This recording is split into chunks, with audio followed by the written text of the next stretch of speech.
네, 오늘의 전국 상황 두 분과 짚어보겠습니다. 최수영 시사평론가, 박원석 전 정의당 의원 나오셨습니다. 어서 오세요. 십니까? 네, 노무현 전 대통령 때는 탄핵 심판이 63일이 걸렸고 네. 박근혜 전 대통령 때는 91일, 윤 대통령은 지금 93일이 지났는데 네. 선고일조차 나오지 않았습니다. 네. 자꾸 여쭤봐서 좀 네. 죄송스럽긴 한데 언제쯤 나올까요? 그래서 저희도 사실 지금 뭐 코끼리 만지는 시기입니다. 그냥 주섬주섬 이제 어떤 파편적 정보를 갖고 예측할 수 있는 것뿐인데 저는 이제 그렇게 봅니다. 그러니까 지금 이제 진행되고 있는 탄핵 정국에서 심리가 왜 이렇게 길어지냐. 근데 저는 우리가 눈여겨볼 게 이진숙 방통위원장 때는 그때 이제 기각 결론이 났지만 진짜 4대 4였거든요. 그런데 최근에 이제 마은혁 재판관 그 임명 과정에서 물론 개별 의견이 세 명이 있었지만 어쨌든 이게 위헌임이 분명하다고 8대 0으로 났고 최근에 또 이 최재 감사원장 등등 8대 0으로 났어요. 그러니까 저는 헌재가 이 탄핵이라는 것은 사실상 이게 징계형 심판이기 때문에 저희가 늘 말씀드리지만 이게 사법과 정치의 경계에 있기 때문에 여론의 흐름들 보는 과정이라고 생각합니다. 실제 이진숙 방통위원장 같은 경우 사실 이게 탄핵 소추 사유가 안 됐는데 4명이 의견을 이렇게 표했다는 건데 지금 최재라든가 이런 감사원장 같은 경우에는 8대 0으로 나왔다는 거는 저는 헌법재판과 소의 재판관의 기류가 약간 변하고 있다는 그런 느낌을 받아요. 더더군다나 헌재 재판관 8명 가운데 4분은요. 윤석열 대통령 탄핵 심리하는 한 동안 단 한 번도 질문을 하지 않았습니다. 이분들은 저는 어느 정도 심리적인 어떤 자기의 신념을 구축했다고 봐요. 근데 나머지 분들은 지금 보니까 평의에서 평결 가는 과정에서 굉장히 많은 사안들이 있었던 것에 대한 좀 고심이 있는 것 같아서 그렇다면은 거꾸로 역산해 본다면 지금까지도 아직 그 징후가 없다라면 저는 이번 주도 넘길 수도 있겠다. 그렇기 때문에 저는 어쨌든 그래서 180일 안에 가장 끝내는 게 맞고 그다음에 4월 18일 전에는 두 분이 퇴임하기 전에 끝내야 되니까 저는 3말 4초가 될 가능성도 있다. 그래서 많은 분들이 이번 주 예측하지만 저는 넘길 수도 있다고 봅니다. 이번 주에 선고되는 것과 다음 주에 선고되는 것이 전국에 미칠 파장이 좀 다를까요? 글쎄요, 뭐 큰 차이가 있겠습니까마는 아무래도 이게 이제 우리 헌정 체제의 공백, 또 대통령 그 지위의 공백이라는 게 길어지면 길어질수록 국가적으로 굉장히 큰 부담이 발생하는 거고, 당장 미국에서 민감 국가로 대한민국을 지정했는데 그에 대해서 우리가 늦게 파악했을 뿐더러 이렇다 할 외교적 대응을 못 하고 있는 이런 문제가 발생하지 않습니까? 때문에 이제 탄핵 심리라는 거는 정확성, 엄밀성도 중요하지만 신속성도 대단히 중요합니다. 그런 면에서 전례의 그 탄핵 사례에 비추어 봤을 때 좀 이례적으로 길어지고 있는 건 맞습니다. 이미 최후 변론이 있은 지 20일이 지났기 때문에 이번 주를 넘겨서는 안 된다. 이런 의견이 나오고 있는 것 같고요. 저는 이게 이제 추측의 영역이긴 합니다만 이렇게 이제 심리가 길어지는 이유는 지난 12월 3일 날 윤석열 대통령의 비상계엄 선포는 누가 보더라도 헌법과 법률에 위배되는 이제 그런 위헌적인 혹은 위법적인 비상계엄 선포였습니다.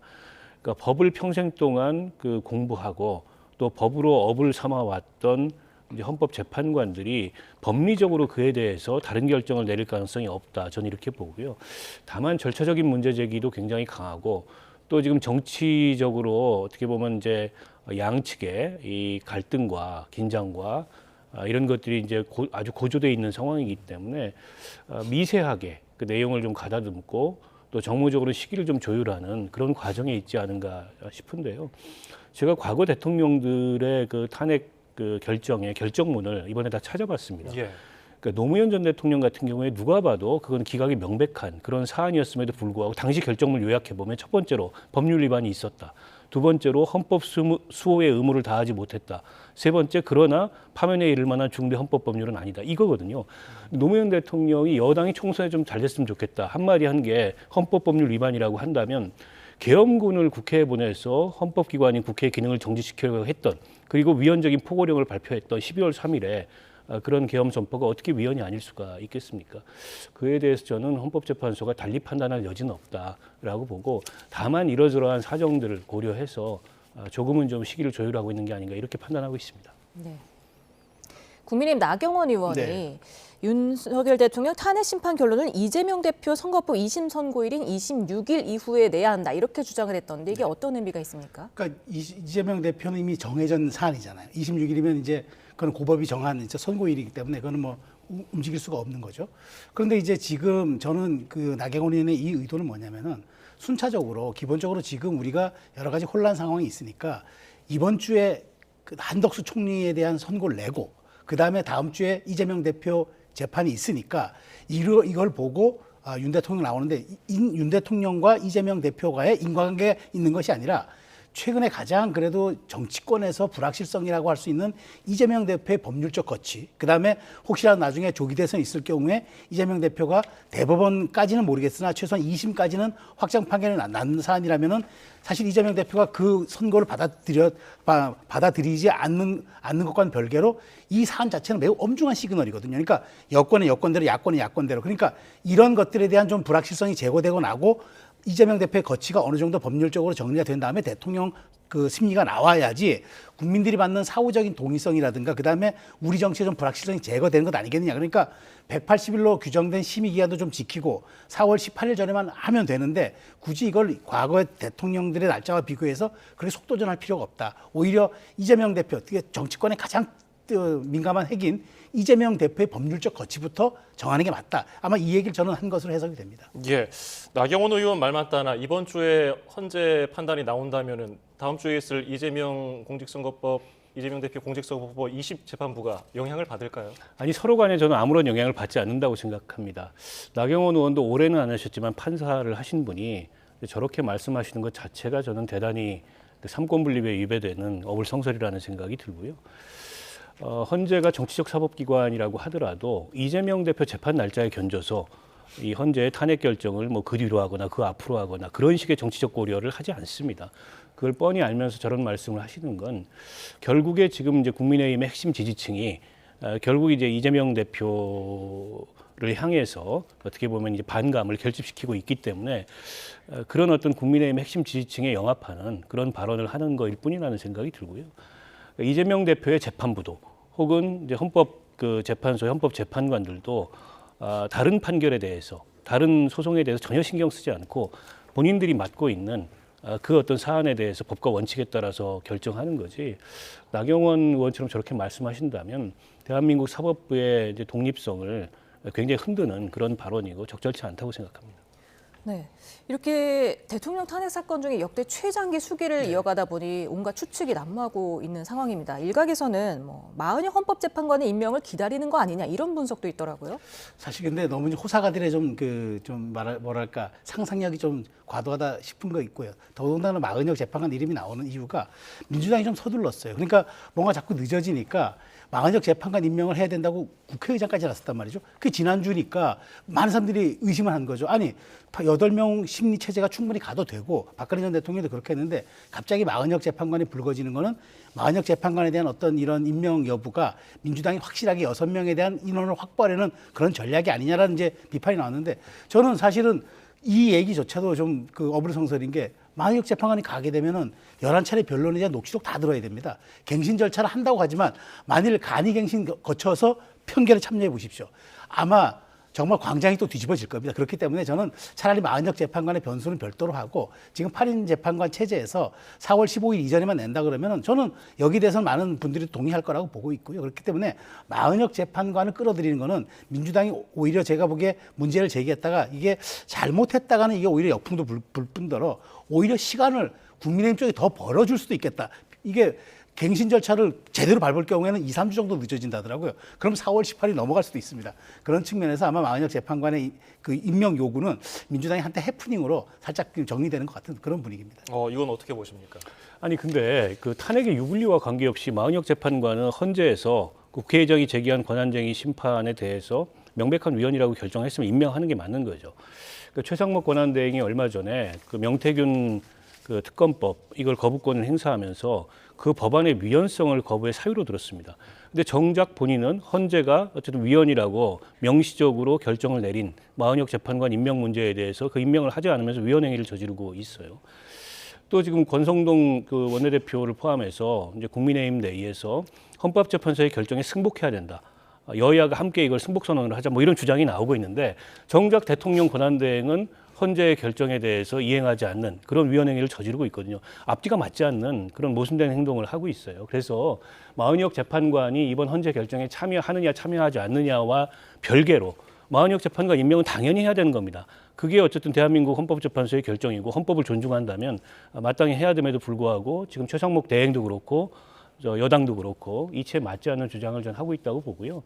설사 마흔역 재판관을 임명하더라도 이번 헌재 결정에 참여할 가능성은 저는 지극히 낮다고 생각해요. 앞서 말씀을 해주셨듯이 갱신 절차를 밟게 되면 아무래도 이게 늦어질 수밖에 없거든요. 늦어지는 건 늦어지는 것대로 문제이기 때문에 아마도 마흔역 재판관이 임명되더라도 헌재 재판관들 사이에 논의를 통해서 이번 결정에서는 마흔역 재판관은 빠지는 걸로 그렇게 결정할 가능성이 매우 높다고 봐요.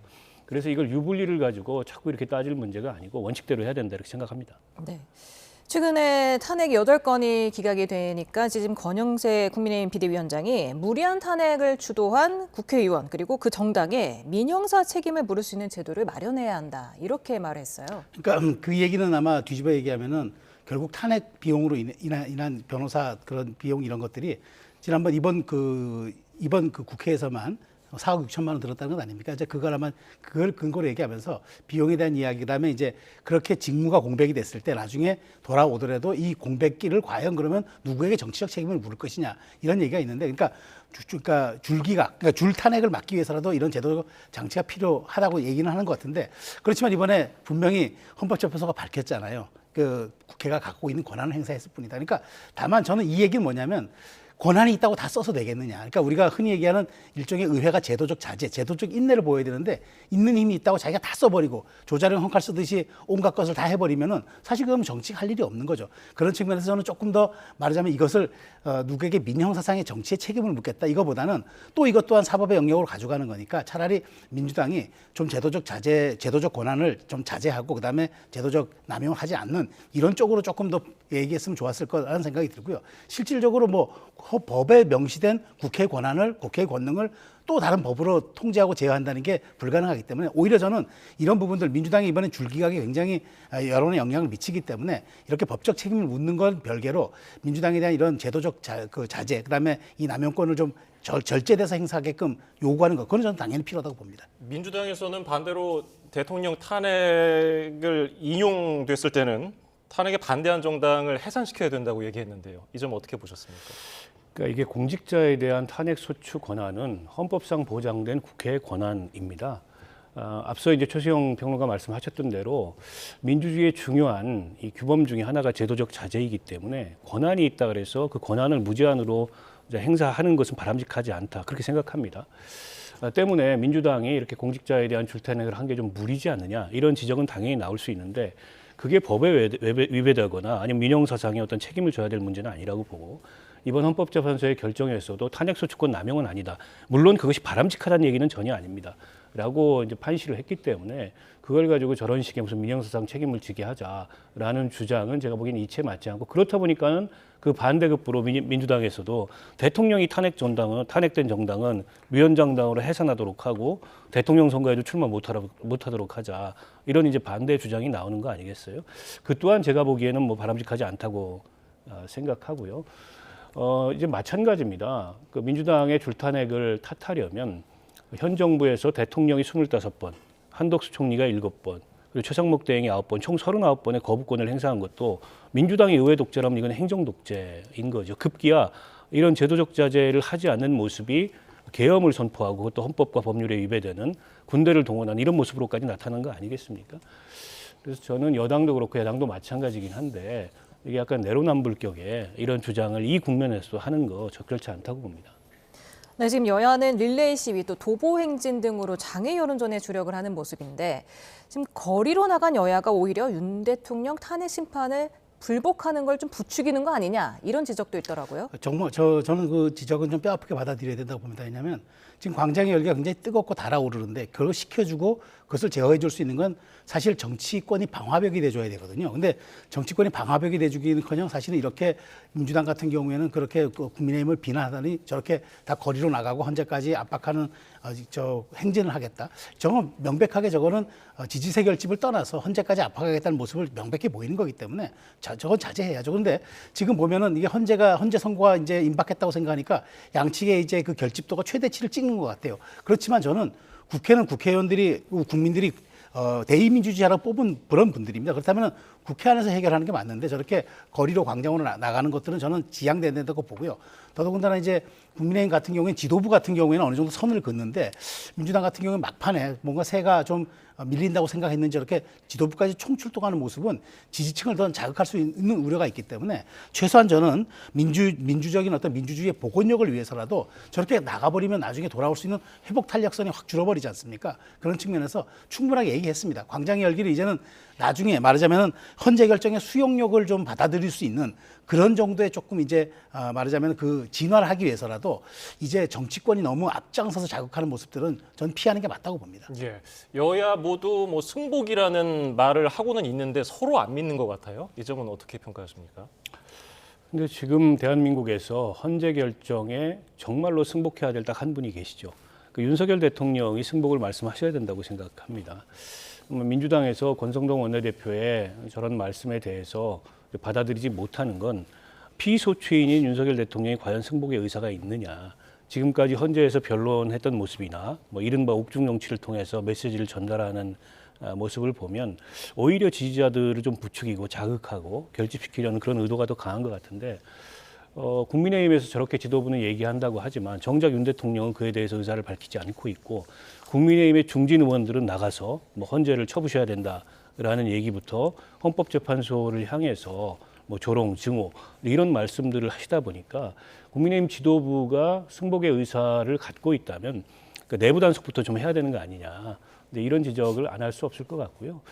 저도 앞서 말씀하셨던 것과 마찬가지로 여야 모두 장외에 나가서 저렇게 여론전에 주력하는 게 꼭 좋은 모습은 아니야. 물론 지지층들이 장외에 결집하기 때문에 또 그 지지층의 의사를 대변해야 될 책임이 여야에게 모두 있잖아요, 일정하게.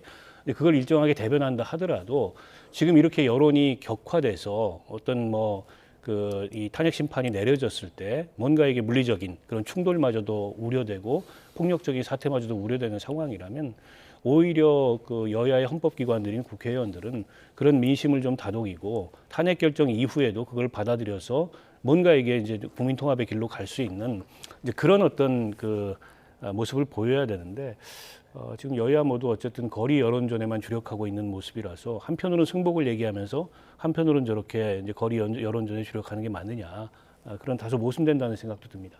조금 전에 하신 말씀 그대로 지금 민주당 진성준 정책위의장이 말했습니다. 피해자인 국민과 국회에 승복하라는 건 주객이 전도된 거고 탄핵 심판 대상이자 가해자인 윤 대통령이 즉각 승복 의사를 밝히는 게 먼저다. 그런데 또 안철수 국민의힘 의원도 비슷한 말을 했습니다. 대통령의 승복 메시지가 소요 사태를 막을 것이다.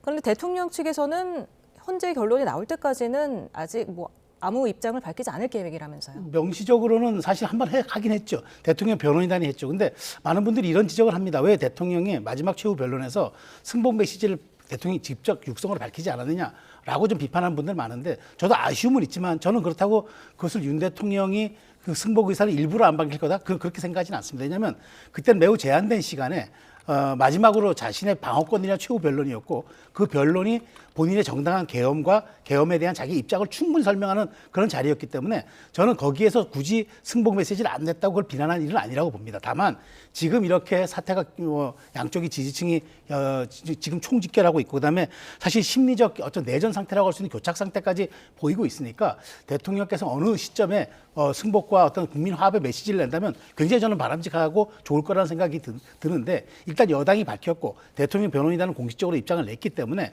저는 적절한 시간에 또 대통령의 승복 메시지가 나올 수도 있다고 보기 때문에 굳이 이것을 대통령이 안 했기 때문에 국론 분열로 가고 있다는 민주당의 그런 지적은 사실 동의하기 좀 어렵습니다. 예. 박근혜 전 대통령 사례 때처럼 여야가 공동으로 승복에 대한 메시지를 낼 수는 있을까요? 글쎄요, 저는 공동으로 여야가 메시지 내는 것보다 윤 대통령의 승복 메시지가 훨씬 더 중요하다고 생각하고요. 전 국민을 상대로 윤 대통령이 헌법을 위반하고 법률을 위반한 가해 행위를 한 겁니다. 가해자가 이 법원의 결정에 승복하겠다는 선언을 먼저 하는 게 중요하지. 온 국민이 승복 이 선언을 먼저 하자. 이거 좀 이치에 맞지 않는다는 생각이 들고요. 저는 여야가 같이 하는 것도 좋겠지만 서로 간에 명시적으로 승복의 의사를 분명하게 밝히고 선을 넘지 말아야 된다. 근데 한편으로는 승복의 의사를 얘기하면서 다른 한편으로는 헌재를 향해서 입에 담을 수 없는 말을 한다거나 하는 거는 뭔가 표리부동한 거죠. 그런 면에서 이 권영세 비대위원장도 그렇고 권성동 그 원내대표도 그렇고 지금 자당의 중진 의원들이 광장에 나가서 이번 탄핵 심판을 두고 또 헌법재판소를 두고 어떤 말씀을 하는지 좀 확인을 해보고 내부부터 좀 다독이고 이 자제를 시켜야 된다. 그래야 저 승복의사가 진정성이 있다. 그렇게 생각합니다.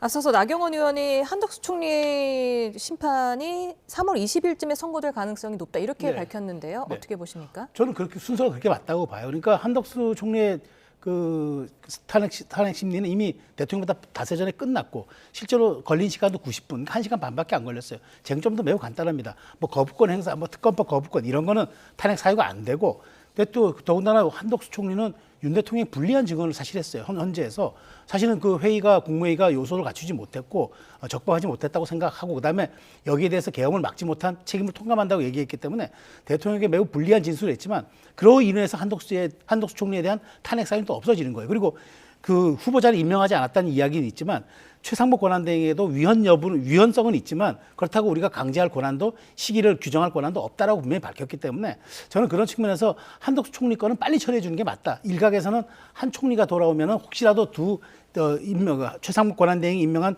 2명의 재판관을 무효한다 그러는데 사실 그거는 법적으로 가능하지도 않을 뿐더러 국민 정서상 가능하지도 않은 얘기입니다. 그러니까 빨리 한덕수 총리를 복귀시킴으로써 지금 그렇지 않아도 제고되고 있는 국제적 불확실성을 좀 제거하는데 그게 순서가 맞고 그 다음에 전 대통령을 내는 게 맞다고 보기 때문에 이번 주에는 저는 어찌됐건 한덕수 총리의 선고가 먼저 나오지 않을까 저도 조심스럽게 예측은 하고 있습니다. 예, 한덕수 총리 선고가 윤 대통령 선고보다 먼저 나오거나 뒤에 나오거나 이게 어떤 의미 차이가 있습니까? 먼저 나와야 된다고 주장하는 분들, 특히 이제 국민의힘 의원들 같은 경우에는 한덕수 총리가 만약 기각이 된다면 한덕수 총리 다음으로 이제 권한대행이 돼서 헌법재판 2명을 임명한 그런 최상목 그 권한대행의 행위가 다 무효다라는 억지를 주장하기 위해서 자꾸 그걸 앞세우는 것 같아요.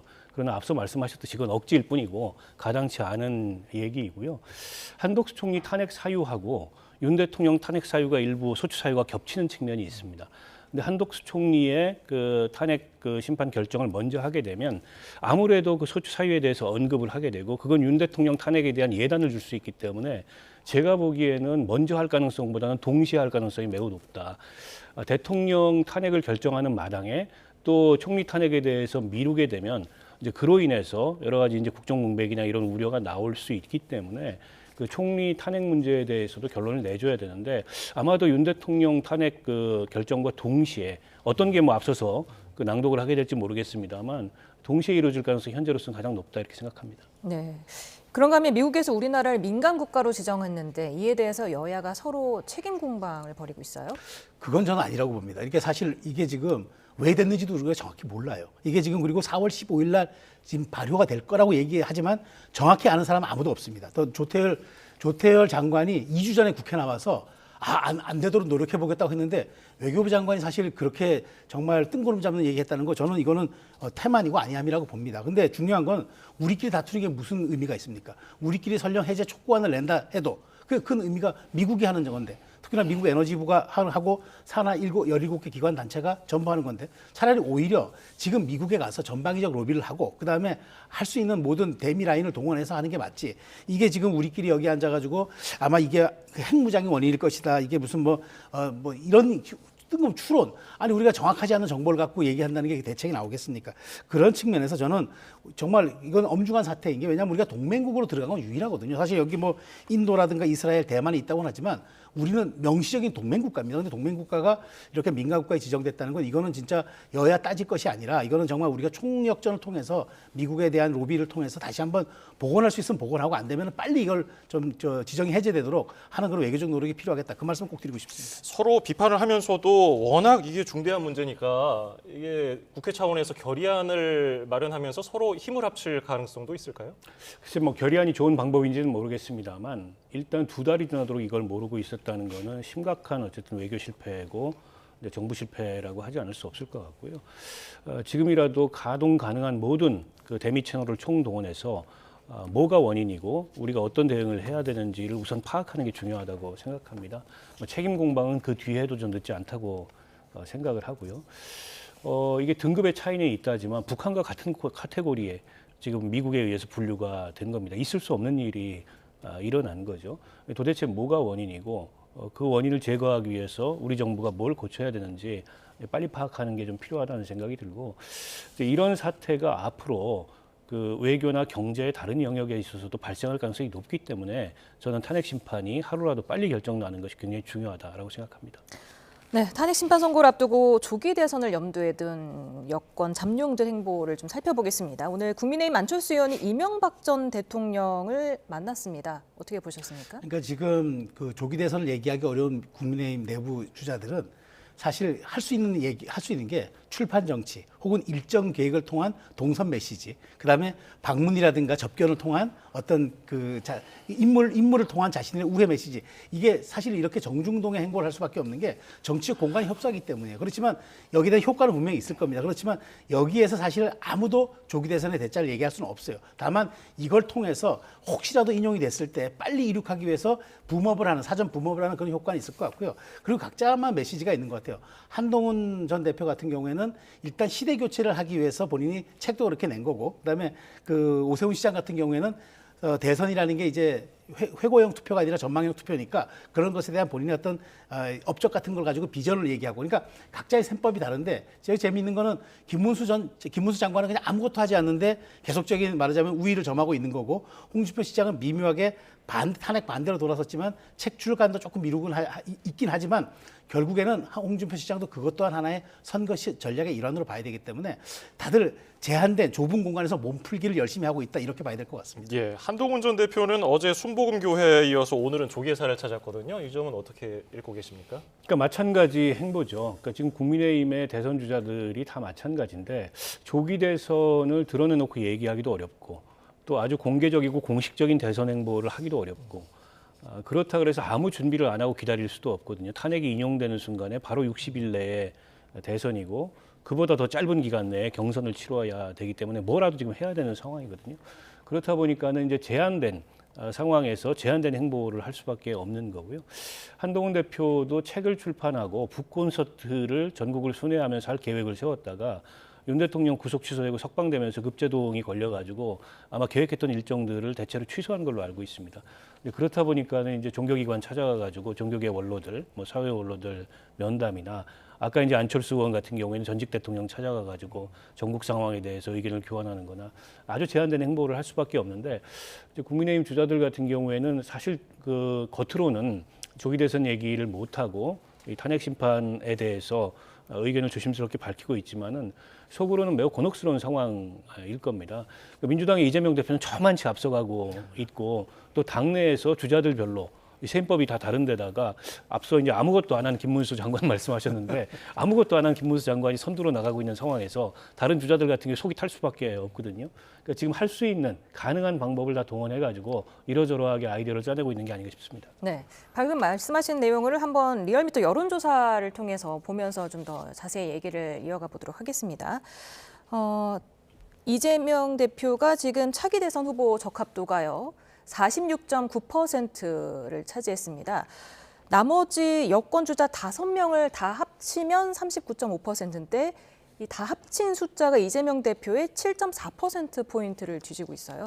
근데 뭐 굳이 오차범위 밖으로 표현할 수도 있겠지만 그래도 여권 주자의 총합이 한 40%에 육박한다는 거는 나중에 진영 대결로 갔을 때 팽팽해졌을 때 더 집결도가 높아질 수 있을 겁니다. 그렇기 때문에 지금의 저 수치가 의미하고 있는 거는 이재명 대표의 독주 체제뿐만 아니라 이재명 대표가 지금 누리고 있는 독점적 지위, 즉 말하자면 우리가 흔히 에펠탑 효과라고 하죠. 노출도 굉장히 많이 되어 있고 그다음에 우뚝 서 있기 때문에 주목받는 사람이 더 주목받는 그런 과정이 계속 반복되고 있고 그런 점들이 과연 근데 저것이 호감도와 지지도 지표로 연결되느냐, 그건 좀 다른 문제이기 때문에 지금 저 부분은 상징적인 부분으로 봐야 되고, 다만 저렇게 민주당의 지금 이재명 대표의 독주 체제이기 때문에 저런 효과를 누리고는 있지만 실질적으로 2심에서 공직선거법에 대한 유죄가 나오고 그다음에 비명계 주자들이 일종의 말하자면은 반명 연대를 구성하거나 했을 때 다시 좀 지지율이 요동칠 거로 보기 때문에 지금 저 얘기는 그럼에도 불구하고 여당도 한번 뭉치면 해볼 수 있다는 그런 지표로 해석하는 게 맞지 않을까, 저는 그렇게 생각이 됩니다.